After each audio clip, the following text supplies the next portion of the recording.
Hi everyone, a very good evening to all of you. Hi everyone, good evening, good evening, good evening. I hope I'm audible, visible. Yes everyone, क्या बता सकते हो क्या मैं live आ चुकी हूँ? Am I audible, visible? Hi everyone, a very good evening to all my science lovers. I hope you all are एकदम fantabulous, एकदम मस्त, एकदम Dhinchak. Yes.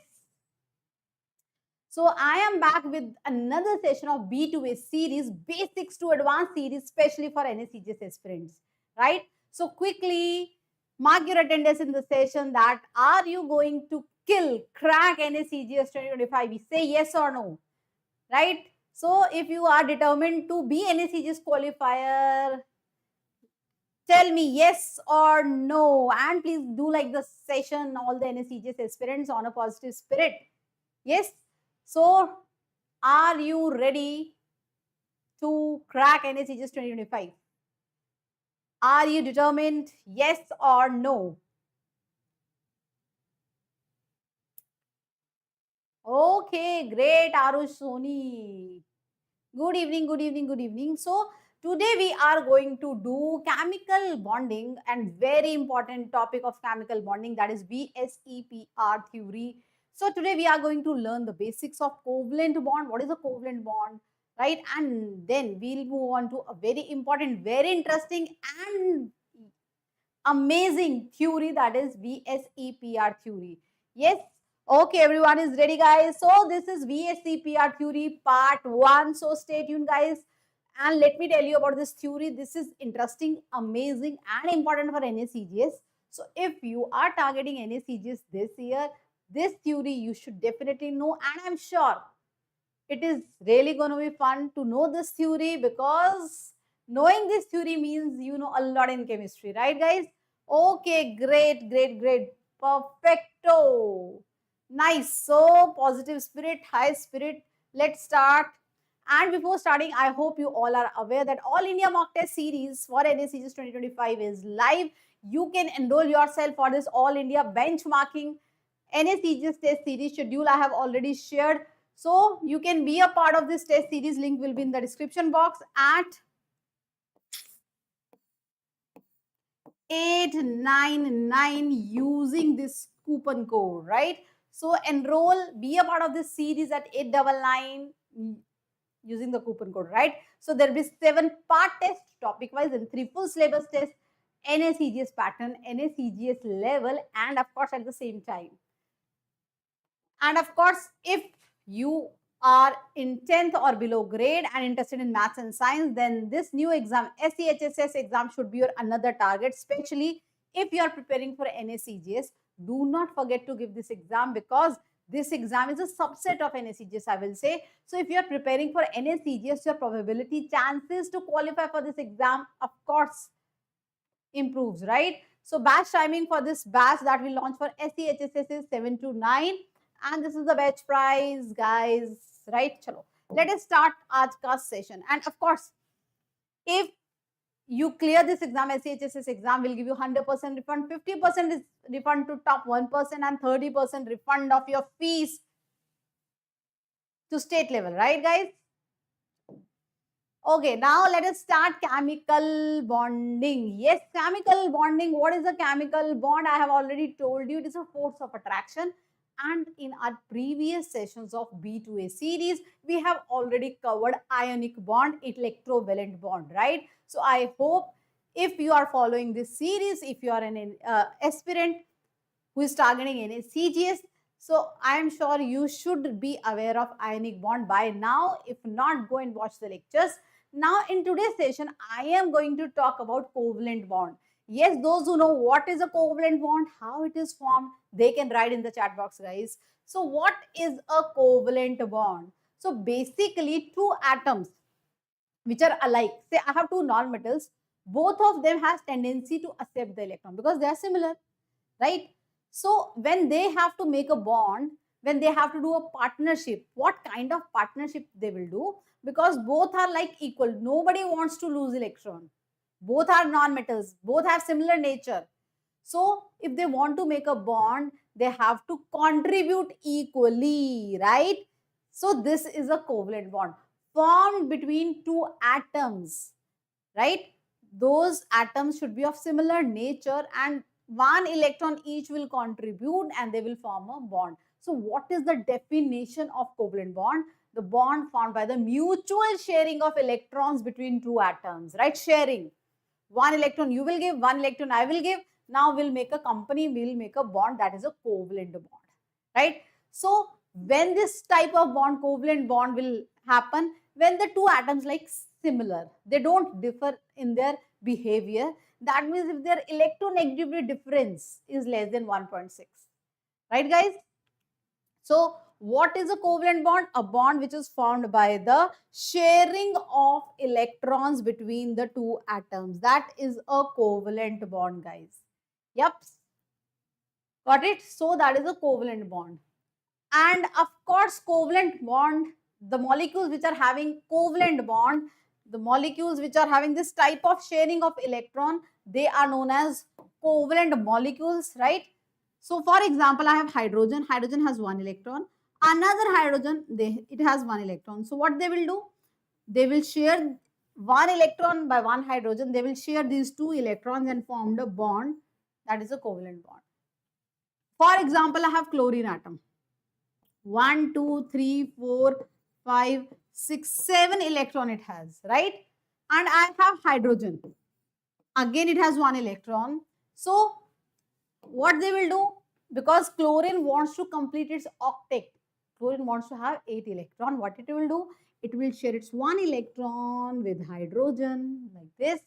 Again, one hydrogen electron will be given by hydrogen. One will be given by chlorine. They form a company, equal contribution, that is known as a covalent bond, right? Mutual sharing.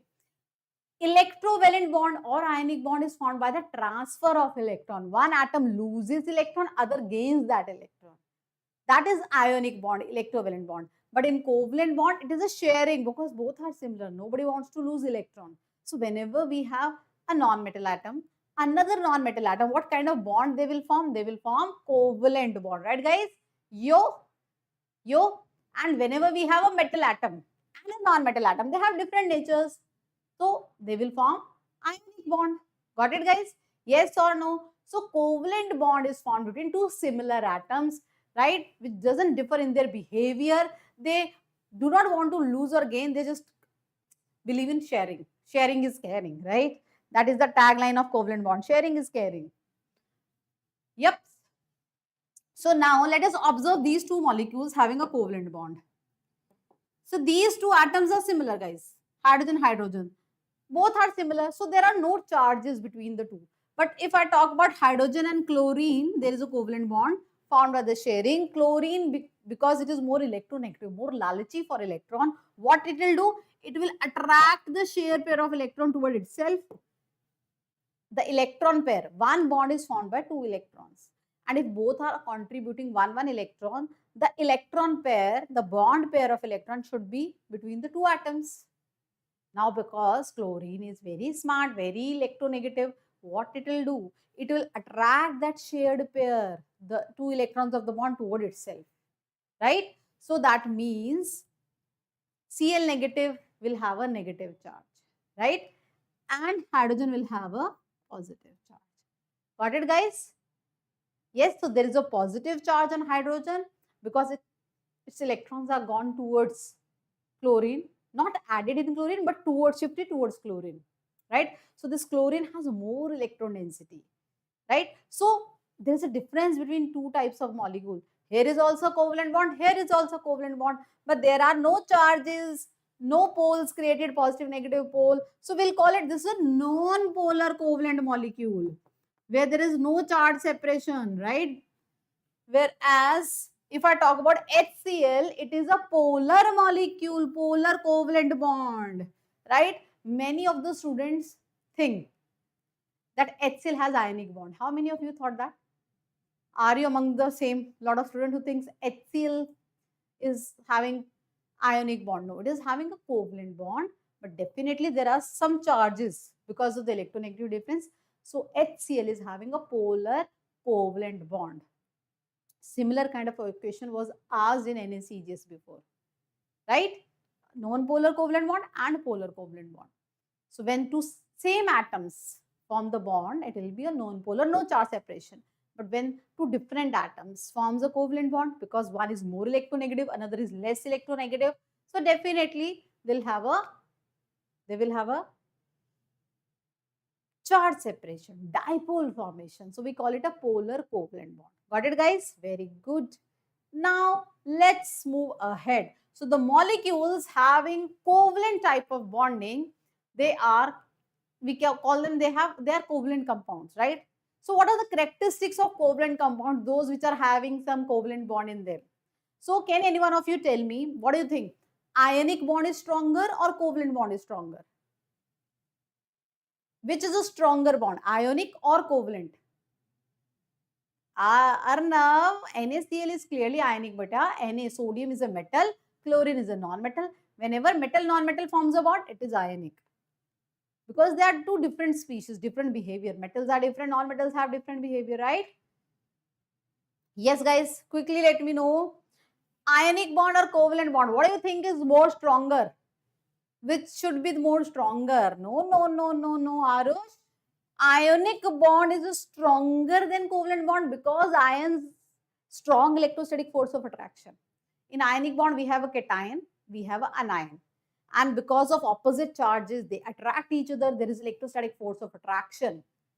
Of course, they attract more. They have more strength. So ionic bond is stronger than covalent bond, right? Because covalent bond is not very strong bond if I compare with ionic bond. So that reflects in the characteristic properties of covalent compounds, right? So those compounds which have covalent bond, because covalent bond is not that strong as ionic bond, their properties get affected. Now my smart kids, science lovers, quickly let me know physical state. What do you think? Covalent compound should be solids, liquids or gases? Ma'am, because you just said covalent molecules, the bond is not that strong, so molecules are not very tightly packed. So generally, the covalent compounds in which there is a covalent bond, they are liquid or gases, right? They are liquid or gases. Either they are liquid or they are gas. But there are few molecules which have big structure, which have big, big size, more number of atoms. Because number of atoms increases, size increases, the bonding attraction becomes better. They exist in solid form like P4, I2, right? So there is a better, stronger forces.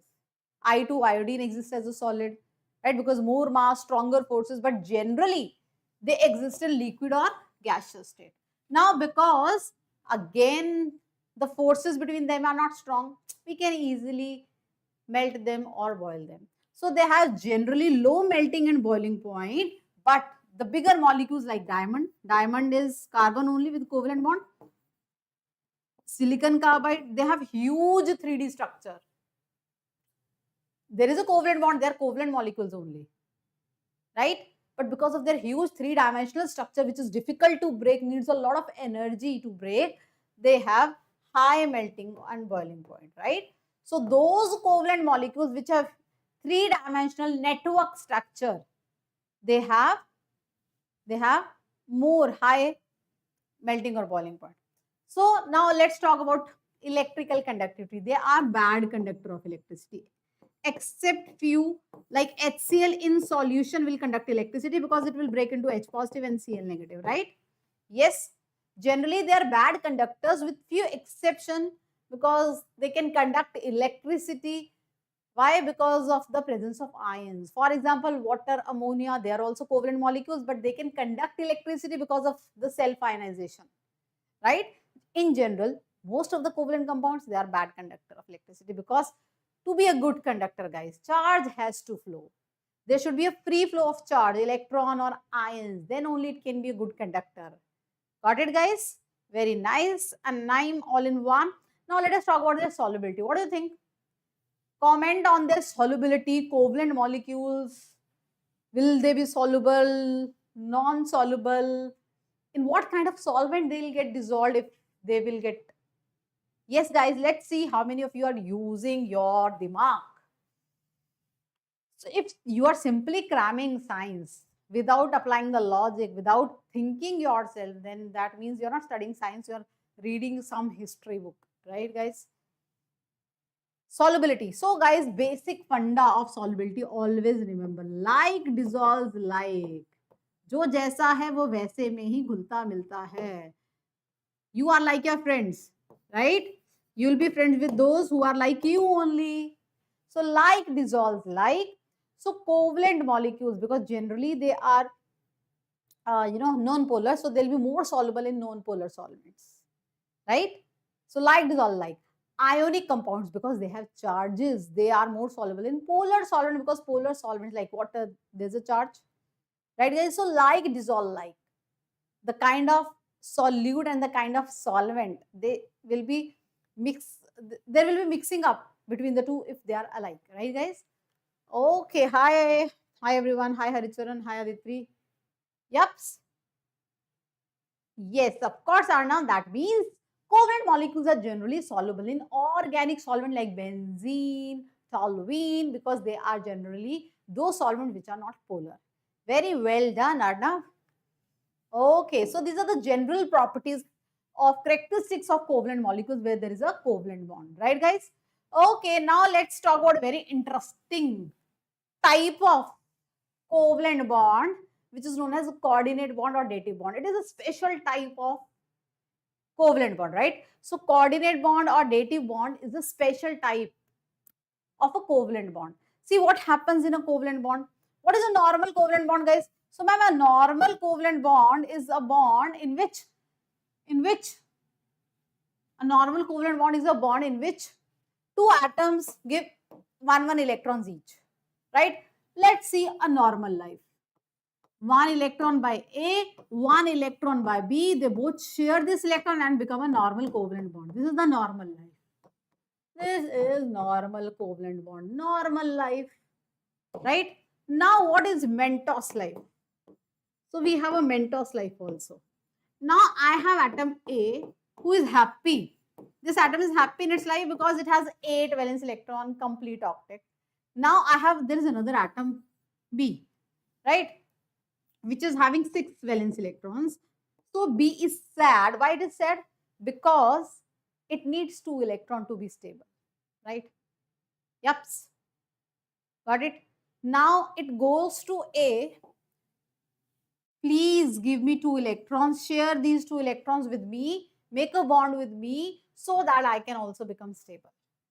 Here in the normal life, 1 electron A, 1 electron B, and they share and become stable. So these 2 electrons belongs to now B also, to A also, right? 1 contribution by each. But in Mentos life, B, desperate to become stable, goes to your A, which is already happy and stable. Please help me out. Please make a bond with me. Of course, how the bond will be formed? B said, 2 electrons of yours, please share it with me. So what will happen? I will get 2 electrons and you will not also lose because we are simply sharing the 2 electrons. So you please become a donor. You share your electron pair with me. So this becomes donor and this becomes acceptor. There is not transfer of electron. B is not giving away its, A is not giving away its electron to B. If A gives 2 electron, A will become unstable, right? Yes. Now Arush asked a very beautiful question, ma'am. Why help? A is not that generous.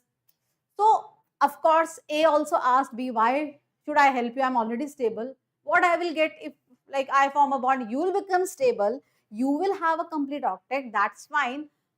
Mera kya fayda bhai? This is what A asked, right? Then B said, B is also very smart, guys. Very good in negotiation, right? So B said, okay, so if you form a bond, what is a bond? Bond is a force of attraction. And whenever there is a force of attraction, there is a release of energy.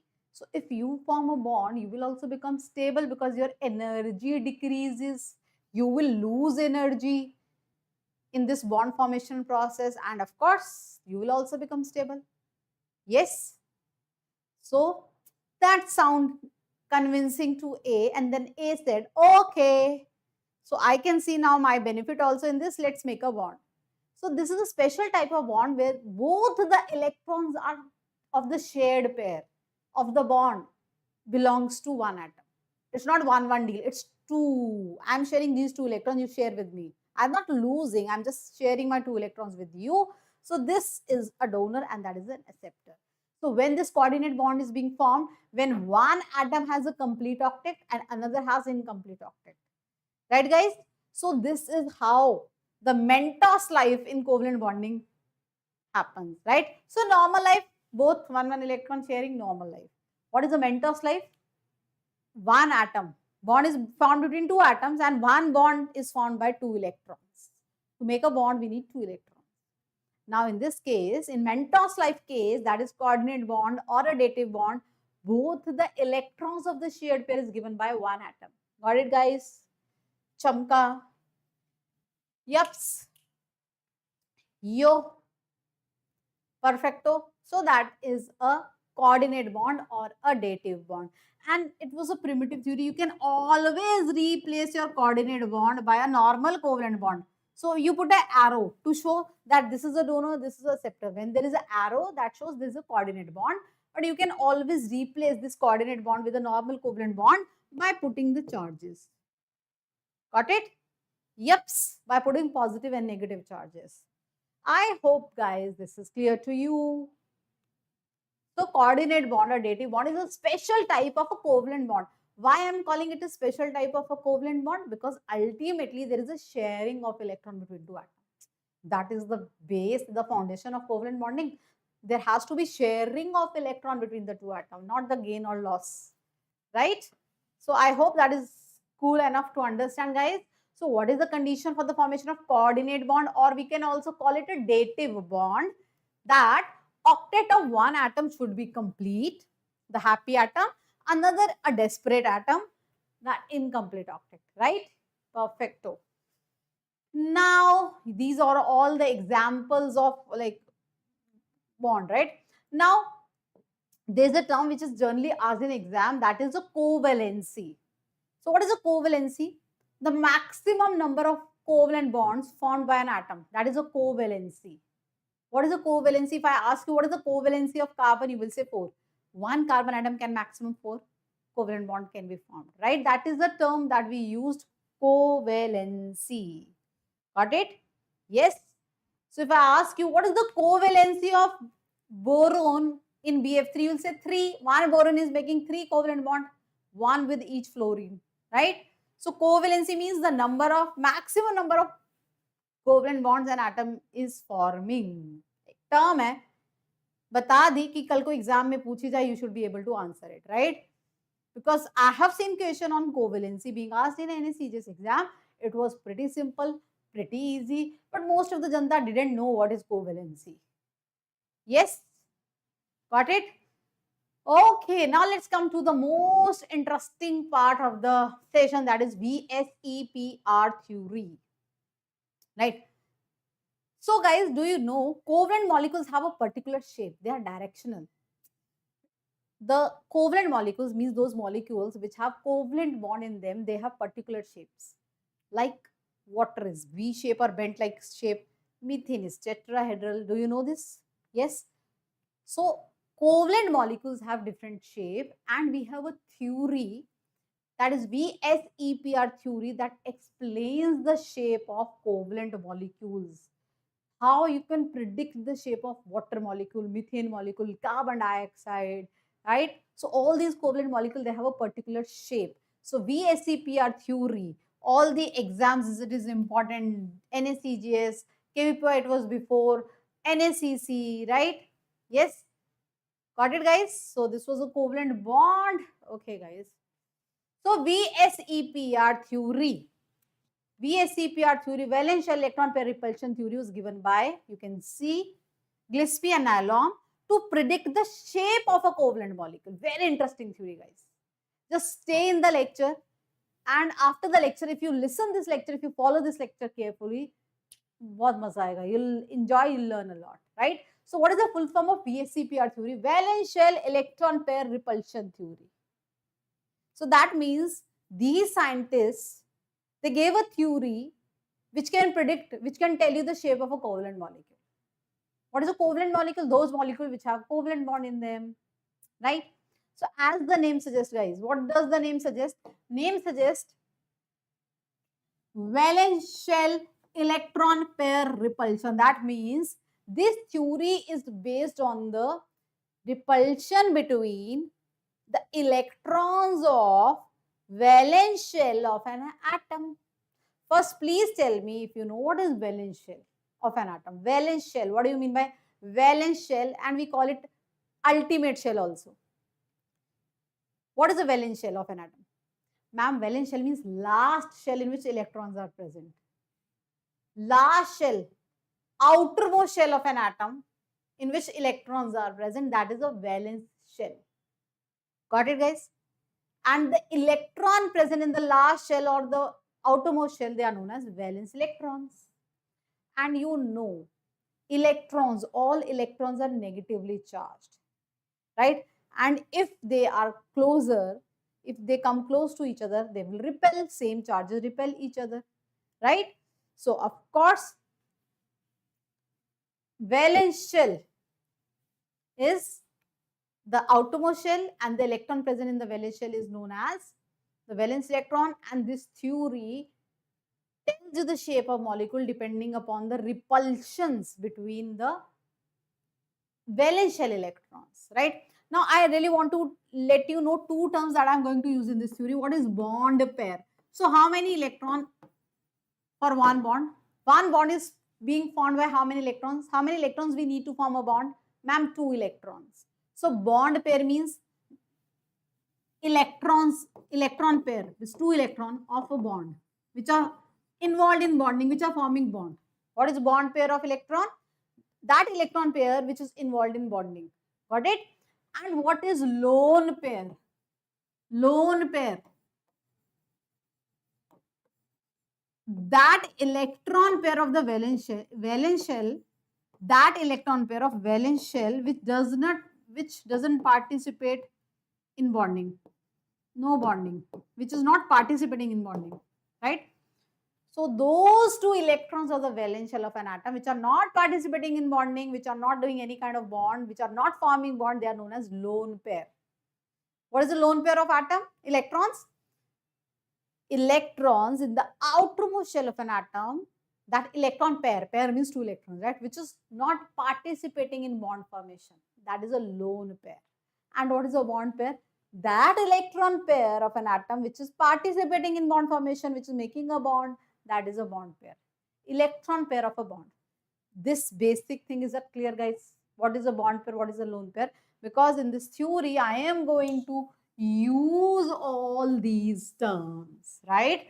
Very interesting theory, as I said.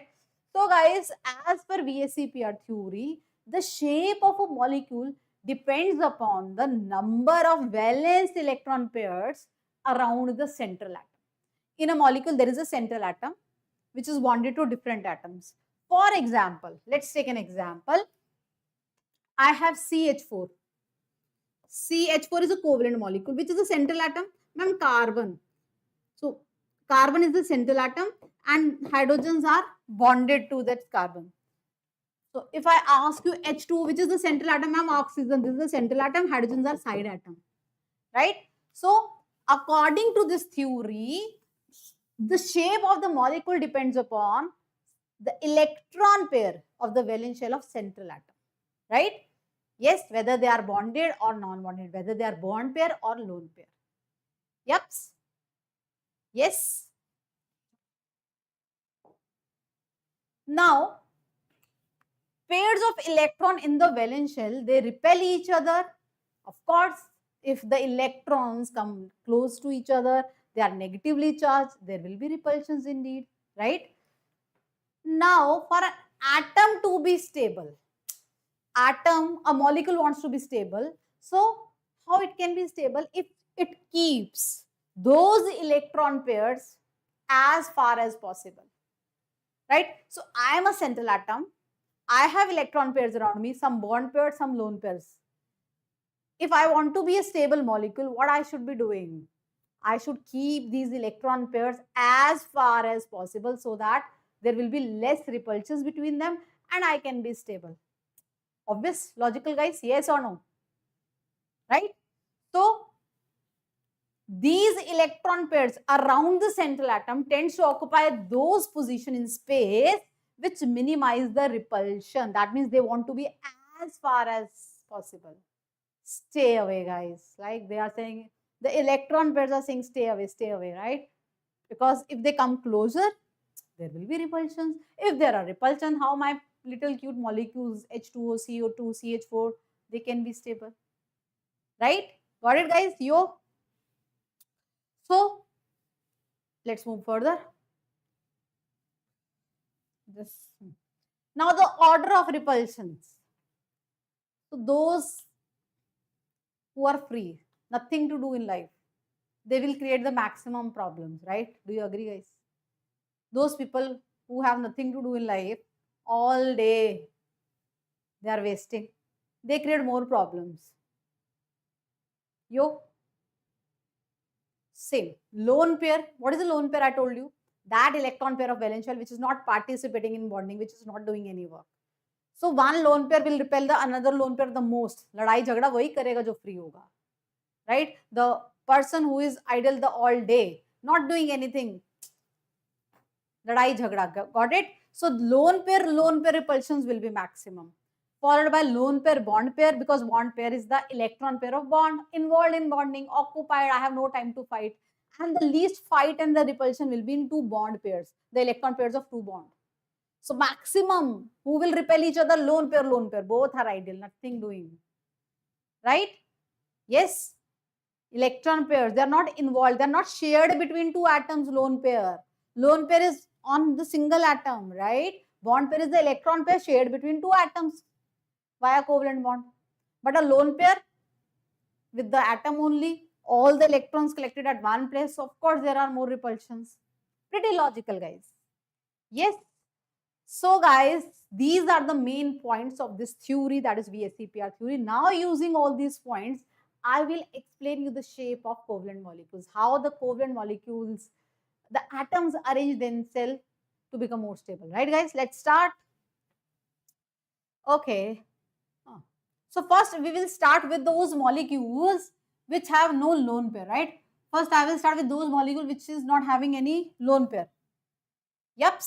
First I will start with those molecules which is not having any lone pair. So first we'll take those cases which are not having any lone pair, right? Which are just having bond pairs. Divyanshu, I explained scientifically only. If what is a lone pair? If you see the definition of Divyanshu, you will get the logic behind. Lone pair is the electron pair which is not shared between, spread between two atoms. It is on the one atom in a localized space. They are at one place. The electron density collected at one place. It is not shared or spreaded. So if electron density is at one place, electrons are collected at one place, they will repel each other. More close they are, right? If those two electrons are shared between two atoms, it is more spreaded electron density. Of course, repulsion is less. Pretty logical it is. So guys, let's take the case of BeCl2. So two bond pairs around the central atom. BeCl2. So first I'll be taking the case of only bond pairs, no lone pairs, right? Just the bond pairs. Okay, so my central atom is beryllium and the valence electron. How many valence electron beryllium has? 2 valence electron, right? So using these 2 valence electron, it is forming bond with 2 chlorine. Chlorine are side atoms, right? Now, this is my central atom. And how many electron pairs it has around it? Ma'am, it has 2 electron pairs. One this, one this. And both of the electron pair are bond pairs. I will write BP. BP means 2 bond pairs. So around this central atom, there are 2 bond pairs, 2 electron pairs. Now, this central atom wants to keep these 2 electron pairs as far as possible, so that the repulsion between them is least, right? So at what angle they should be arranged at, ma'am? They should keep 180 degree between them, right? That is the maximum angle possible, guys. Yep. So of course, these two bond pairs will be at 180 degree. That means what is the shape of this BeCl2 molecule, ma'am? The shape will be linear and the bond angle is 180 degree. Got it, guys? Yes, that is the maximum angle they have, linear structure.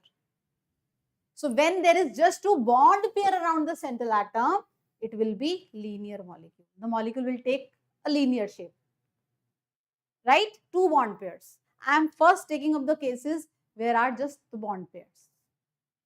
Now let's see. So guys, two bond pairs, linear shape. This is the linear shape. Got it? 180 degree. This is the central atom. Now let us the case of three bond pairs around the central atom. Three bond pairs around the central atom. Let us take example of BF3. BF3 molecule. What is the central atom? Boron. How many valence electron boron has, ma'am? 1s2, 2s2, 2p1, 3 valence electron. Right? Now 3 valence electrons, 3 side atom, 3 fluorine. With each valence electron, it is forming a covalent bond. Fluorine is sharing 1 electron. So now we have 3 bond pairs around the central atom. 3 electron pairs. What should be the angle between them? What should be the angle between them? Maximum angle. What should be the maximum angle between them so that they can be far apart? And that has to be 120 degree. So these 3 bonds will be at 120 degree angle from each other so that this molecule can be most stable. Electron pairs far apart, this molecule can be most stable. So this molecule will take which shape? Now this molecule will be trigonal, triangle shape, trigonal planar we call it. So whenever there are 3 bond pairs around the central atom, the shape of the molecule will be trigonal planar, a planar molecule, a triangle. Got it, guys? Yes or no? Do you get it? Yo, Anim, bhai. Anaim all in one, 360 degree, 3D shapes, they can 360 degrees the overall angle. Right? Yes. Now, so I hope this is clear, guys. So whenever 3 electron pairs around the central atom, so triangle shape it will have, right, guys? Yo, perfecto. Now, if it has a 4 electron pairs around the central atom, let's see CH4, methane, very common molecule, methane. Question have been asked on this. Now I have carbon as a central atom and I have to arrange 4 electron pairs. How many valence electron carbon has? 4 valence electron. And carbon is forming 4 covalent bond using its each electron with hydrogen. So hydrogen are side atoms. Carbon is a central atom. Carbon has 4 valence electron and it is using its valence electrons to form 4 covalent bond. Now please tell me. So we have 4 bond pairs around the central atom. 4 bonds, all electron pairs. So total 4 bond pair. 1, 2, 3, 4. 4 bonds means 4 pair of bond electrons. Now tell me the angle they can have to be maximum apart. What should be the angle? What should be this angle? The maximum angle they can be at.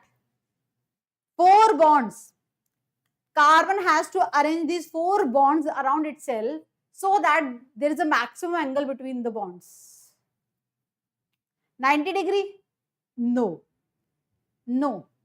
It can have more than that, guys. 3D hai. This is not 2-dimensional. You are thinking of a square. This is a 3D. The molecule can shape 3D shape. So the angle is 109.5 degree and the shape is known as tetrahedral shape. Why do we at 90 degree if they can be at 109.5 degree, guys? Tetrahedral shape. Now, can you see, guys, this is the tetrahedral shape. I have this molecule, this is the tetrahedral shape. This is my central atom, the black one. And these are the side atoms. You can see this shape? The tetrahedral shape, guys. This is the tetrahedral shape. It is a 3D molecule, right? The molecules, they can have 3-dimensional shapes, right? 109.5. This is a tetrahedral molecule. Take any 2 bonds. The angle is 109.5. Bond angle that we call. Angle between the 2 bonds is bond angle. Right? So this molecule is a tetrahedral molecule. Now, if I ask you, how many atoms can be in one plane in a tetrahedral molecule? So this is a tetrahedral molecule. So basically, let's take this. So this green one is coming towards you. This orange one is towards me. And these two, red, black and white, they are in the same plane, right? So 3 atoms in the same plane, one is out of the plane, one is behind the plane. So this is the structure. 3 atoms can be in the same plane. One is coming towards you guys, one is pointing towards me. Right? Yes, maximum 3 atoms can be in the same plane, guys. 3 atoms can be in the same plane. One is out of the plane, one is behind the plane. This is out, this is behind. Just see this molecule. Just see my hands. How many atoms are lying on my hand? 3. Yeah, got it, guys. So this is a very famous tetrahedral molecule. These are the good things in chemistry, these molecules, right? So I hope it is clear and you will never forget the tetrahedral shape.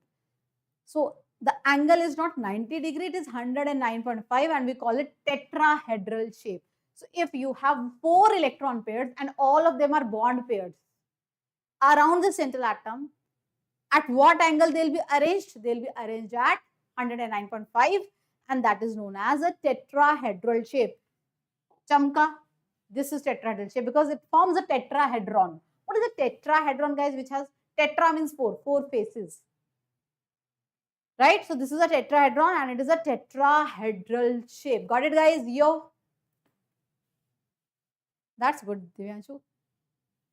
Chalo. Now we have 5 electron pairs around the central atom. Let's see how they will get arranged so that they can be far apart to minimize the repulsions. Let us see, guys. Okay, I have PCl5. So what I have? I have PCl5 molecule. The central atom is phosphorus and my phosphorus has 5 valence electron, guys. It has 5 valence electrons and it is forming bond with each valence electron with 5 atoms, right? So there are 5 chlorines with each of 1 electron is forming a covalent bond. 1 electron chlorine will share, 1 phosphorus, and there are 5 covalent bonds formed by the phosphorus. This is my central atom and there are 5 bond pairs around it. 5 bonds are there. 1 bond means 2 electron, right, guys? Now please tell me how they will arrange so that they can be far apart. 5 bonds have to arrange around the central atom and how they will arrange, guys? This 3 atoms will be on the triangle, right? So I have a triangle. At the center of the triangle there is central atom. At the corner vertices of triangle there are side atoms and also 1 above and 1 below. 5 bonds, right? So these are the triangle and 1 above and 1 below. So like this. 1 above, 1 below. Center there is a phosphorus and on the vertices of triangle we have the side atom. So these triangle bonds, they are known as equatorial bonds which are at the triangle. Equatorial bonds and of course the bond angle this 120 degree, guys, right? And they are above and below, they are known as axial bonds, like axis. And of course, if I ask you this angle, that is 90 degree. This above, see, center there is a chlorine, above chlorine, below chlorine. This angle is 90 degree, no? Yes. And this shape is known as TBP, that is trigonal bipyramidal shape. Trigonal bipyramidal shape, right? There is a triangle in between above and below. So you can make 2 pyramids. So basically you have 2 pyramids which triangle has a base. Just join those 2 pyramids from triangle side. You'll get this shape, right? That is trigonal bipyramidal. See, this is the shape, guys. Trigonal bipyramidal. Got it? Yups. Trigonal bipyramidal shape. There is a triangle center. At the center of the triangle, we have a central atom.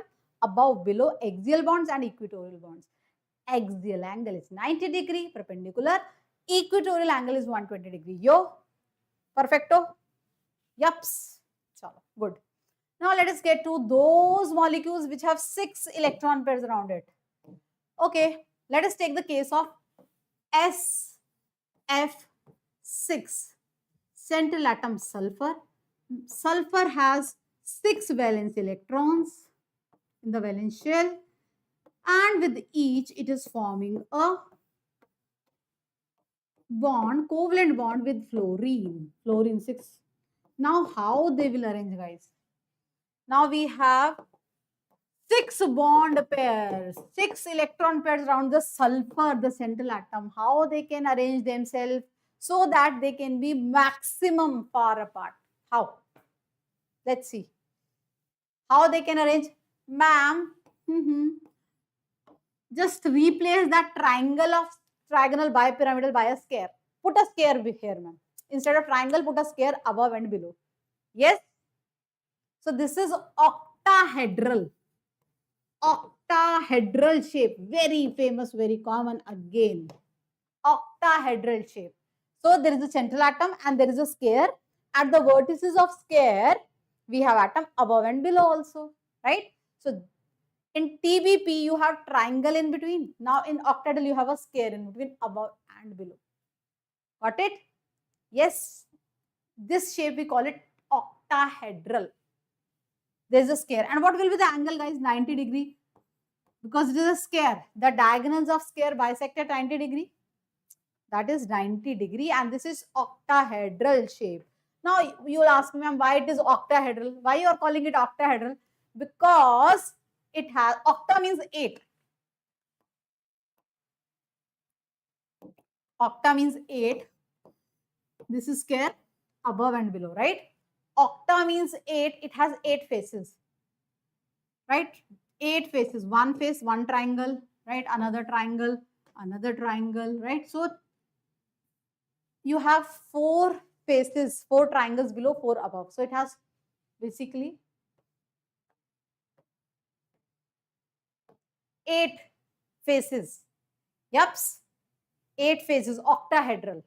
This is octahedral shape. What is octa means 8. So 1 triangle, 2 triangle, 3 back and this side. 4 triangle above, join together, 4 triangle below. So basically you have 2 pyramids with a square base. I have this pyramid with a square base. I have this pyramid with a square base. I joined them with the bases. I just stick their bases together. The shape I will get, that is octahedral shape. Got it, guys? If you have 2 pyramids which have a square base and if you join those 2 pyramids by their base, if you stick them together, the shape you will get, that is octahedral. All angles are 90 degree. Right, guys? Chamka. Now the last case. IF7. IF7. Ma'am, iodine has 7 valence electron, right? And it is forming bond with all the 7 electrons. So it has 7 valence electron and it is forming bond with 7 fluorine atoms, right? So we have fluorine here, fluorine here, fluorine here, fluorine here, fluorine here, fluorine here. Now what is happening? Instead of square, in between we have a pentagon. There is a pentagon. At the center of pentagon, there is a central atom. Side atoms are the vertices of pentagon, one above, another below. Got it, guys? Pentagonal bipyramidal, there is a pentagon in between. See, in TBP, we have triangle in between above and below atom bonded. In octahedral, we have a square in between above atom bonded, also below atom bonded. In this, that is PBP, pentagonal bipyramidal. Ma'am, we have pentagon because we have 7 bonds around the central atom. 7 bond pairs around the central atom. So this is PBP shape, that is pentagonal bipyramidal shape. Pentagonal bipyramidal. Yes, got it? And if I ask you what is the angle, you will say, ma'am, this pentagon angle will be 72 degree because in pentagon these angles are 70 and these above and below, that is 90 degree. See, this above and below, the axial ones are at the 90, of course, this is forming a 90 degree with this pentagon. And among the pentagon, there is a 72 degree angle. So we have 72 degree and 90 degree as the bond angle, right? So I hope I am clear with this, guys, that what will be the shape. This is pentagonal bipyramidal. So guys, quickly recap. If you have two bond pairs around the central atom, two bonds, no other electron pair, linear. 3 bond pairs, trigonal planar. 4 bond pairs, tetrahedral. 5 bond pairs, trigonal bipyramidal. 6 bond pairs, all 6 bonded pair, octahedral. 7 pentagonal bipyramidal. Got it, guys? I hope you enjoyed today's session. Yups. Today we took those cases in VSEPR which doesn't have any lone pair. Whatever electrons your central atom is having, all the valence electrons are forming bond. Now in the next session, part 2 will be taking up more interesting cases where there is a lone pair on the central atom. Right? Yups. I hope you enjoyed today's session. Yes, guys? So today we learned the basics of covalent bond. Today we learned why like CH4 is tetrahedral shape, why BF3 is trigonal planar in shape, right? Similarly, CO2 is linear in shape. But in the next part of B2A series, in the next session, we are going to learn about those covalent molecules in which central atom is also having lone pairs other than bond pairs. Got it, guys?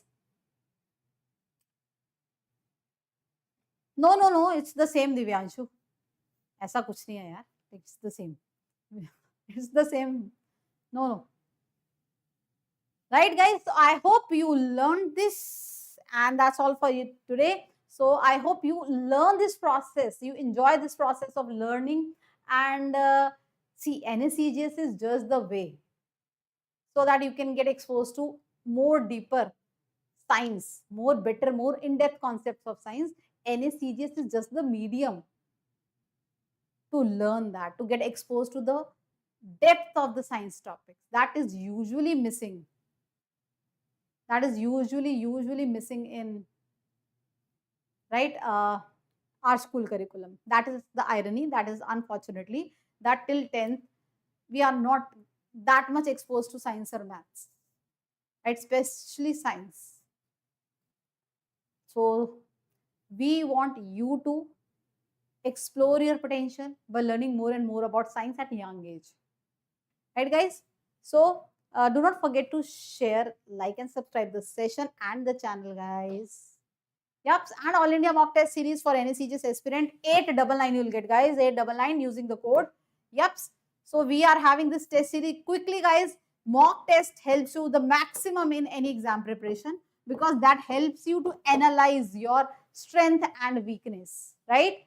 Yes. So 899, and of course, if you know about this new exam, if you don't know, please get to know about the new exam, that is SEHSS exam, which is very important. You all should definitely be giving if you love science and maths, right, guys? So that's all for today, guys. Bye. See you in the next session. Till then, take care. God bless you. Keep learning, keep growing, guys, and do not forget to be part of this series. You'll get 10 tests, 7-part test, 3 full tests. If you are an NSEJS aspirant, just give the series, right? Just give these tests that will really help you to analyze your strength and weakness, where you are doing mistake, because all these tests are on the same pattern, same time, same level, right? So they are like truly mock tests for your NSEJS. Bye everyone. See you in the next session.